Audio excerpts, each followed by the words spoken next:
O'zbekistonda korxona hujjatlari qancha saqlanib qo'yilishi kerak va qanaqa tartibda?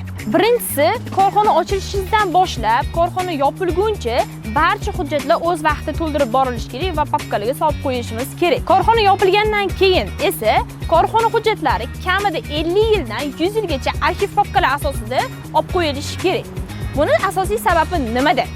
Agarda keyinchalik korxonangizda qanaqadir muammo kelib chiqadigan bo'lsa yoki qaysidir xodimingiz mehnat ta'tiliga chiqib ketayotganda qo'yilmagan, masalan, otpuska pullari yoki pensiyaga chiqayotgan tayinlab berishingiz kerak bo'lgan hujjatlar kerak bo'lgan bo'lsa, arxiv papkadan bemalol qarab turib, barcha narsalarni to'g'irlab, hujjatlarni to'g'irlab berishingiz mumkin bo'ladi. Buning ichiga nimalar kiradi o'zi? Korxona ochilishidan boshlab nimaiki hujjat yurgan bo'lsa, kerak bo'lsa o'sha 1Sdagi har bitta kirim chiqimimizni ham qog'ozga chiqarib qo'yib, to'liq bitta papka asosida qo'yib qo'yishimiz kerak. Bu videoni buxgalterlarga, yangi ish kirib kelayotgan buxgalterlarga jo'natib qo'yinglar. Sababi ko'p buxgalterlar korxona topshirdim-ku, bo'ldi korxona meni vakolatimdan chiqib ketdi-ku deb ko'p hujjatlarni yo'qotib olishadi yoki bo'lmasam qaysi rahbarga berib qo'yishadi va bu narsa bo'yicha ogohlantirishmaydi.